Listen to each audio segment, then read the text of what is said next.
All right, we'll do another highlight video here from the Week 6 college football card with professional bettor and handicapper Brad Powers. That is to take a look at game 353, 354 here, Florida State and Notre Dame. Notre Dame has come off of 21 across most of the market. That line's 20 and a half. Total on this game, 52, but we're starting to see some 51 and a halves kind of popping out there in the marketplace. Brad, what do you think about this game here with Florida State, just a massive underdog?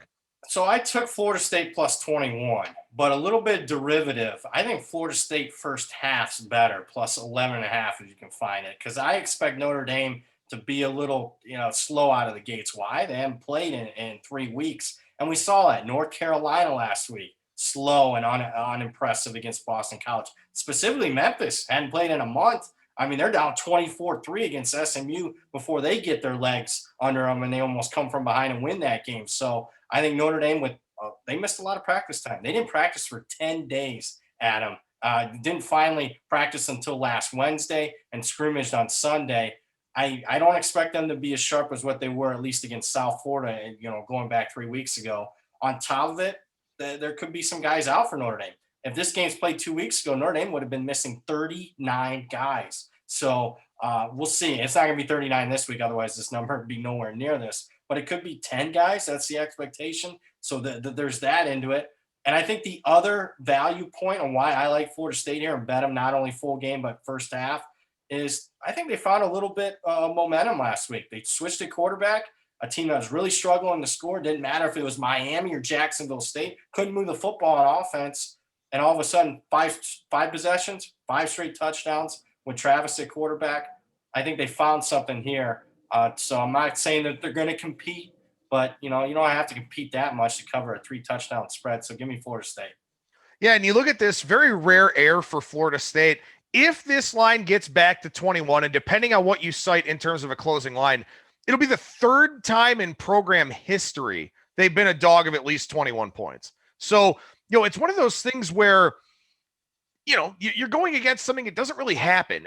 And for this program, look, I mean, obviously they've squandered a lot of talent. They've maybe had some issues bringing in some talent. They've had some coaching turnover, stuff like that. But they're not a plus 21 team against a lot of teams around the country. One of them, of course, was Clemson last year. And I mean, look, Clemson's just a powerhouse of a program right now. And as you mentioned, Notre Dame, they haven't played since September 19th. And you start thinking about, again, the game flow and how this thing's going to kind of play out. And if Notre Dame starts slow, you are chasing this number the entire game. So I think, to me, even though I don't like Florida State a whole lot, even though maybe they did find something last week with Travis at quarterback, Florida State's the only way I think you can look in this game. Yeah, obviously I agree there. And, sometimes there's a chip on your shoulder when you're a 4 or 5 star recruit. And then you look up. I mean, they look and they know what the spread is at this point in today's day and age. And we're catching 3 touchdowns. I mean, I get it. Florida State's probably historically bad. But for this number to make total sense, you mentioned Clemson last year laying a big number against Florida State. Yeah, because Clemson's historically great. Is Notre Dame historically great? Well, I think they're really good. But this isn't a historically great spot for them, being off for 3 weeks. And I don't think they're any better than what they've been the last couple of years. So for that, I do think there's value in Florida State. Well, and for those that only watch the highlight video, I certainly encourage you to listen to our full ATS radio broadcast, which you can find on Spreaker, Stitcher, Spotify, iTunes, iHeartRadio, SoundCloud, Google Podcasts, wherever you stream and download your podcast content. The game that we previously talked about, South Carolina and Vanderbilt, 2-score spread, almost 2 touchdowns, total of 41. This one is moving down because of weather. But in this game, you've got a 3-touchdown favorite and a total in the low 50s. Generally speaking, you kind of want to take the points in those potentially lower scoring environments as well. Yeah, and you got to think for Florida State to cover, got to get 17.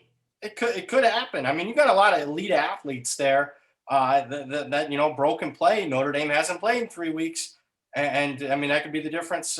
Just one play alone, winning and covering easily, in fact. Well, so there you go. We got a consensus play here on Florida State in this game against Notre Dame in week 6 of the college football season, right here on our ATS YouTube page. And make sure you keep coming back to check out these highlight videos from our ATS radio broadcasts.